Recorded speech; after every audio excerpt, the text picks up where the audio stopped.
Welcome back to Dogs of the Wind. In this episode, we take you to one of the Eastern Cape's most famous and popular reserves, Addo Elephant National Park.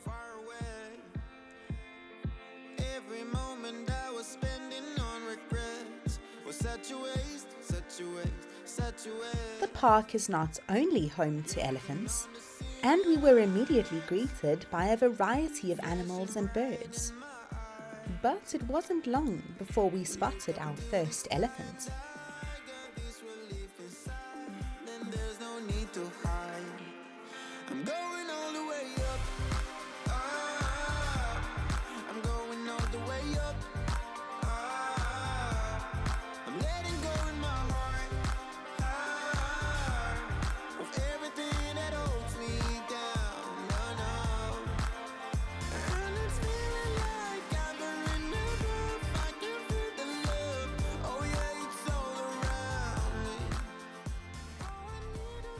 We entered the park through the southern gate, and our accommodation was at Addo Main Rest Camp on the opposite side of the park, so we enjoyed a lengthy drive through the park.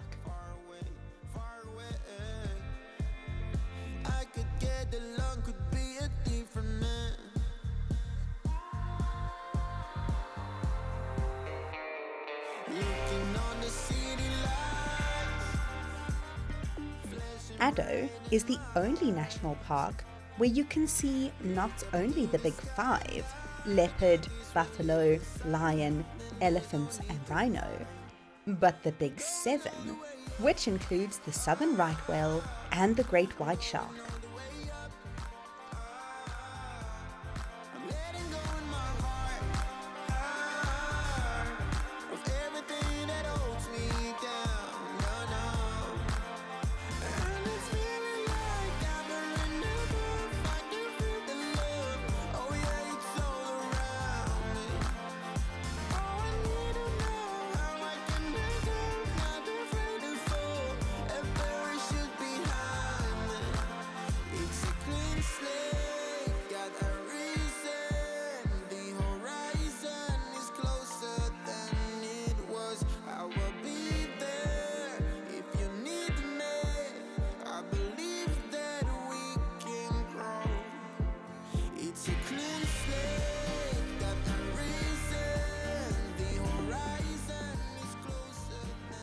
We found our safari tent welcoming, with a beautiful view over the spekboom. It's a little Lindsay. What are we looking out on? Just bushveld.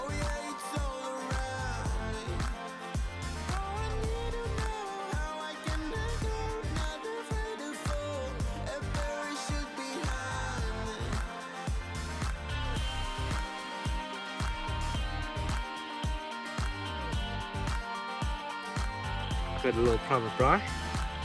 Yeah.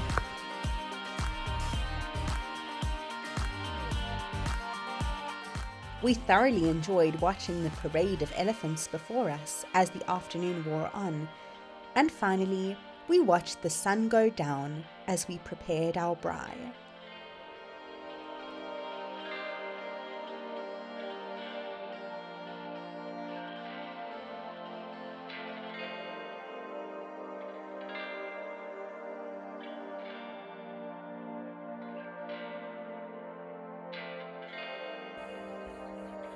Stick and stairs type night. There is an underground hide that allows guests to view the mighty elephants from ground level, and we saw many ellies and buffaloes coming to and from the waterhole.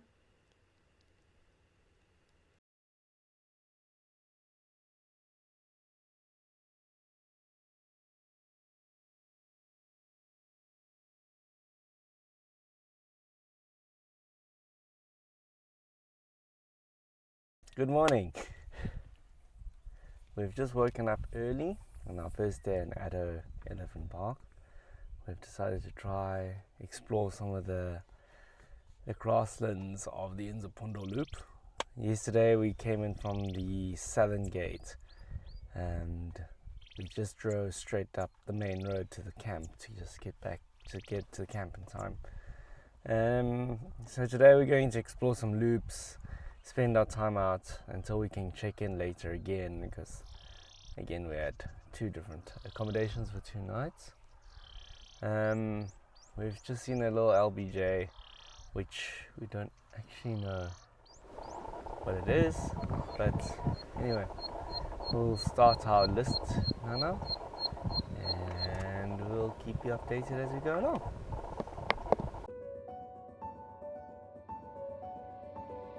The next morning, we set out for a game drive and spotted a mysterious bird of prey, most probably a pale chanting goshawk. Looks like it's got a white marking on the back of its head.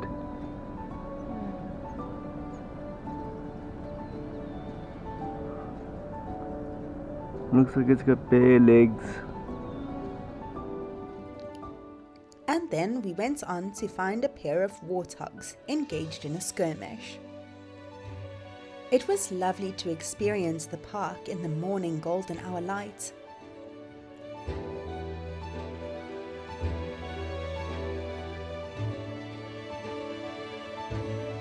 No, it's got a white eyebrow.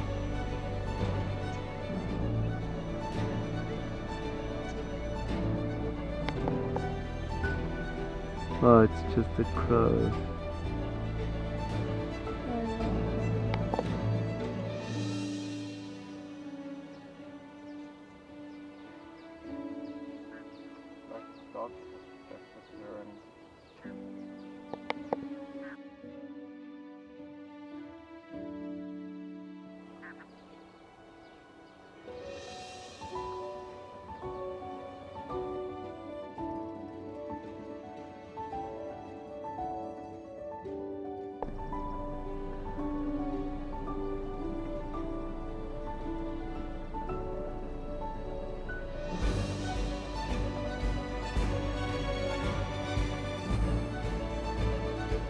We were particularly pleased to find the Denham's bustard with its striking rufous, brown, black and white colouring. We identified the rufous-necked lark by its distinctive call,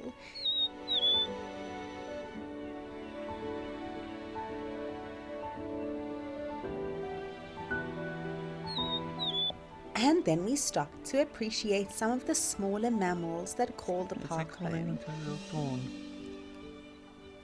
So cute.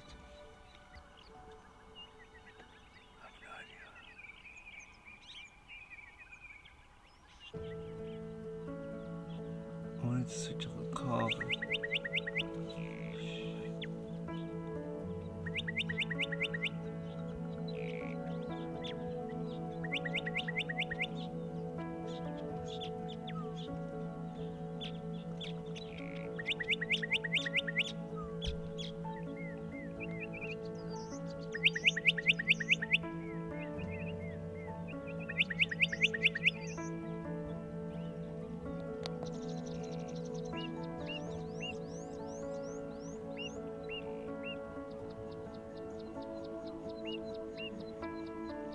I think that might be a fairy flycatcher.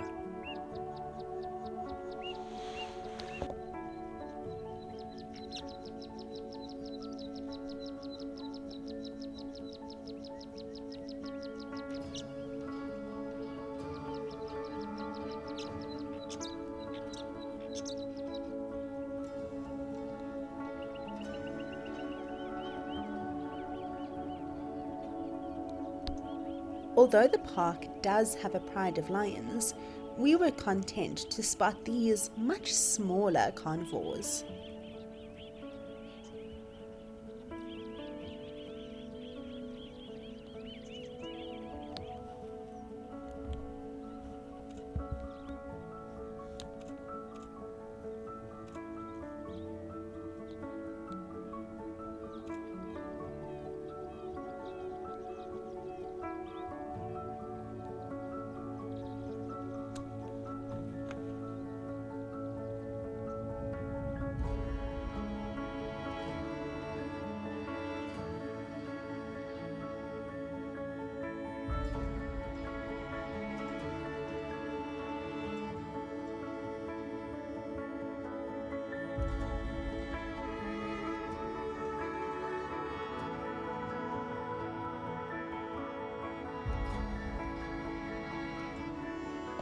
No, it's a bustard as well.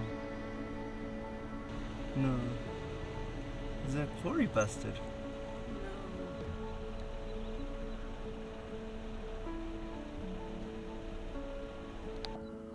The other bustard. Are you sure it's not another denims? Because it's got like black on the front of its face and neck. But it's got brown on the back. Yeah, that's it.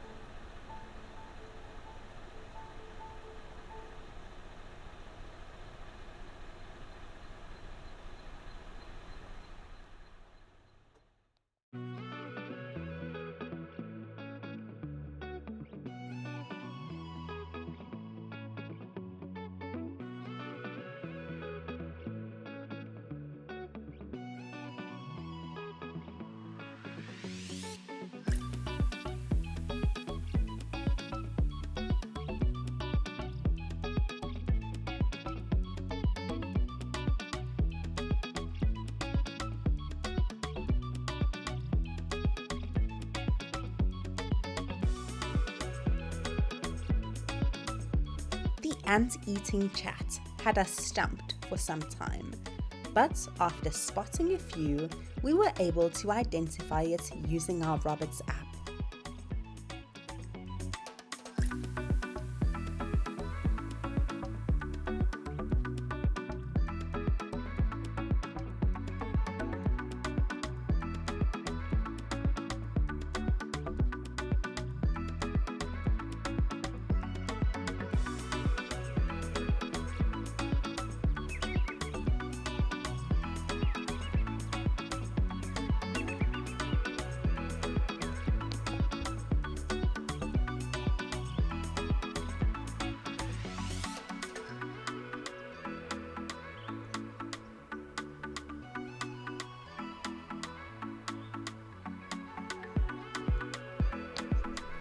Hello.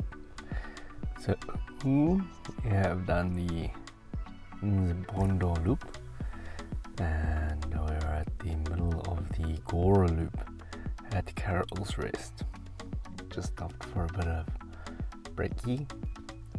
Got some muesli and yogurt pre-packed, and we're watching a couple of big buffalo bulls drinking from the waterhole. Quite active waterholes. From what we understand, there's not much running water or standing water in the park, so boreholes are highs of activity. Last night was definitely an example of that.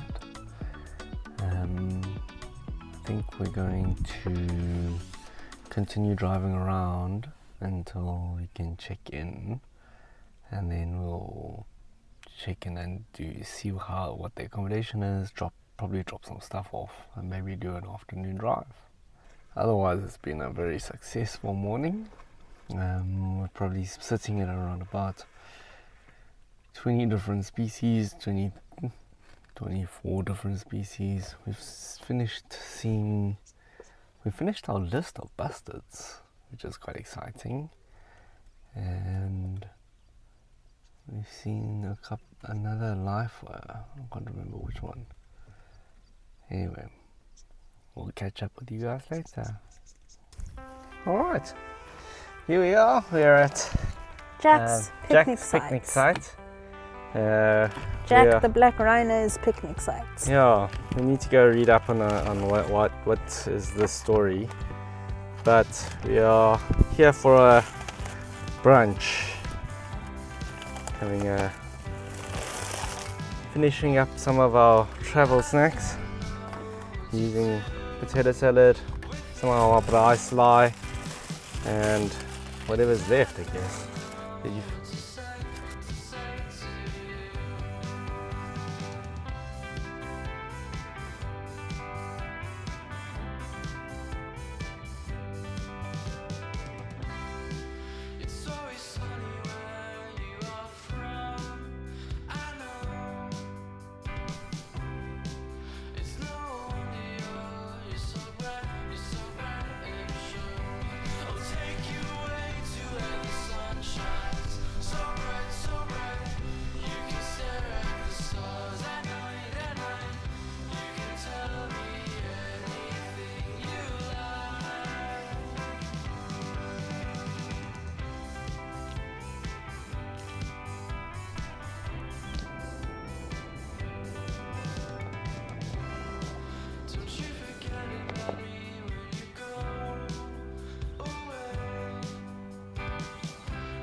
We were intrigued by this ungulate tortoise, quite different to the leopard tortoises we usually find.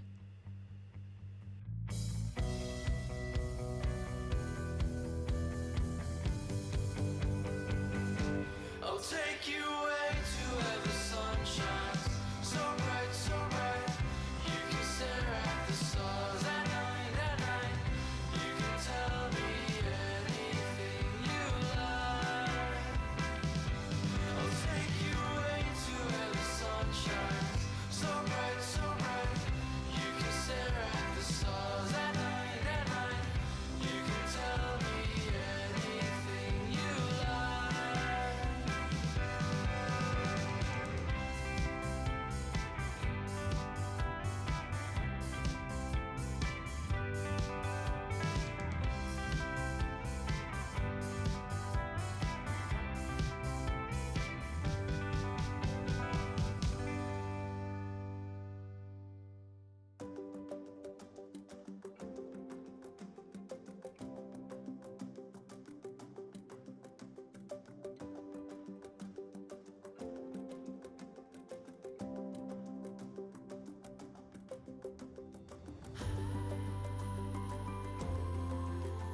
According to the SANPARKS website, the park was established in 1931 to preserve the last remaining 11 elephants in the area. Before hunters decimated the population over the 18th and 19th centuries, great herds of elephants used to roam the area. In the late 1800s, farmers also came into conflict with the elephants over water and crops. And in 1919, the farmers in the area called on the government to exterminate the elephants. The government appointed one Major Pretorius to exterminate the elephants, and he single-handedly killed 114 elephants between 1919 and 1920. Fortunately, by 1931, public opinion had changed, and the park was established. But this did not mark the end of human-elephant conflicts. The 2,000-hectare reserve was not fenced, and elephants continued to raid farmlands until 1954, when Graham Armstrong, who was the park manager at the time, developed an elephant-proof fence constructed using tram rails and lift cables. The Armstrong fence, as it became known, effectively contained the park's 22 elephants going forward, and Armstrong fences are still used in the park to this day. Today, the park is 148,000 hectares and home to over 400 elephants. But according to SANPARKS, this is only the beginning of the Addo story. The park is currently made up of various sections, separated by roads, railways, and private land. So, plans are underway to unite and expand the park to 360,000 hectares. And elephants are constantly being relocated to expand their range to what it once was over 100 years ago. Elephants are ecosystem engineers who shape the landscape and plants of a region, providing habitats for other species. But overpopulation can be damaging to an ecosystem, so the park carefully manages the elephant populations in each separate section and undertakes some incredible translocations where entire family groups are moved to new areas of the park after months of careful planning.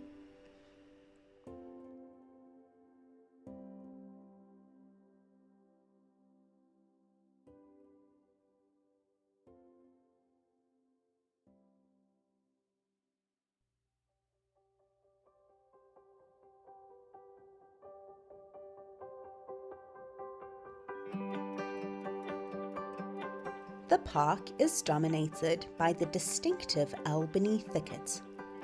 This unique, endemic type of plant growth is made up mostly of succulent plants, like euphorbia, and especially spekboom. The leaves of the spekboom tree are not only enjoyed by elephants, but can be enjoyed by humans, who add it to salads and even stews for a nutritious vitamin C rich meal. The leaves have also been used for millennia for their medicinal properties. From treating dehydration, to sore throats, to soothing skin conditions, this plant has many uses. This resilient plant is drought and frost resistant, easy to propagate and grow, and can live up to 200 years. In summer, it produces beautiful pink blossoms, but most importantly, it is also a powerful weapon against carbon emissions. According to the Spekboom Foundation, the spekboom plant is unique in that it stores solar energy to perform photosynthesis at night. This makes a spekboom thicket 10 times more effective per hectare at carbon fixing than any tropical rainforest. So, take this as your sign to plant some spekboom in your garden.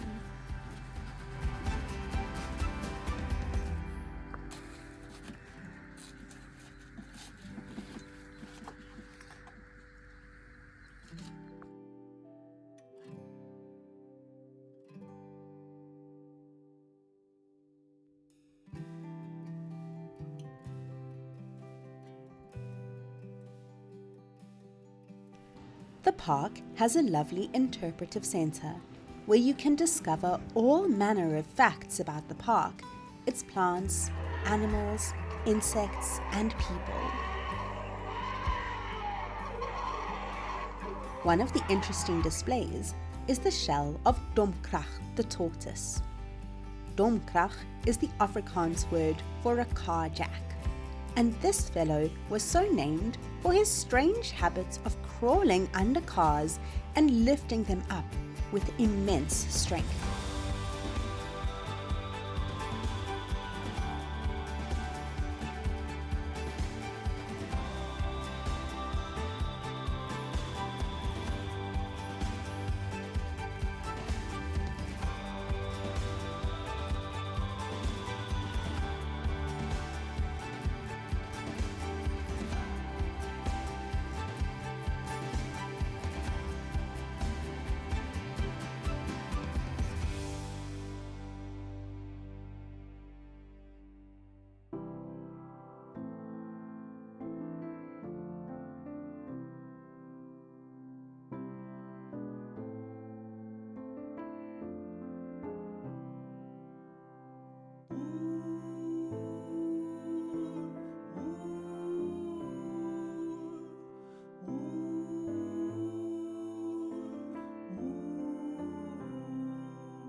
Another interesting display is the information board on the park's flightless dung beetles.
ever walked the high pass, watched the northern lights flash, took a photograph on a Paris street? Have you ever climbed a tall One of the most beautiful waterholes in the park is Hapoor Dam, with a stunning backdrop of rolling green hills stretching into the distance. It was great to film the elephants in front of this breathtaking backdrop as they splashed and sprayed themselves with water. On the SANPARKS website, you can read all about the dam's namesake, Hapoor, the legendary dominant bull elephant who reigned over the park for 24 years. A statue of his head is mounted in the Interpretive Center, where you will notice the distinctive nick in his ear, which gave him the Afrikaans name Hapoor. The missing happy was allegedly caused by a hunter's bullet, and indeed, Hapoor retained a deep hatred for humans throughout his life. Back in the 1950s and 60s, the park's staff often had to flee to safety when Hapoor made his appearance. Hapoor was deposed by a younger elephant in 1968, and he was forced out of the herd and became a loner. Later that year, he became the first elephant to escape the Armstrong fence, which had been elephant-proof for decades. Unfortunately, due to his aggressive nature, he had to be put down, but his memory lives on.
Tortoise ever.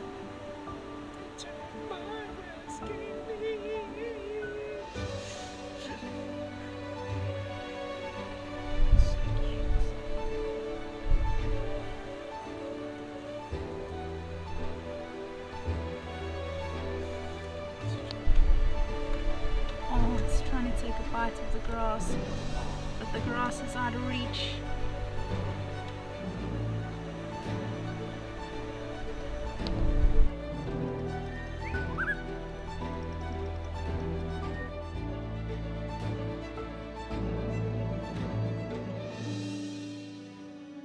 Thank you for watching this episode of Dogs of the Wind. Our stay in Addo marks the end of our December-January holiday break. If you have stuck around for all the previous episodes, from Ishawi in KwaZulu-Natal to the Drakensberg, Golden Gate, Cape Town, Montague and Baviaanskloof, we'd like to thank you for your support.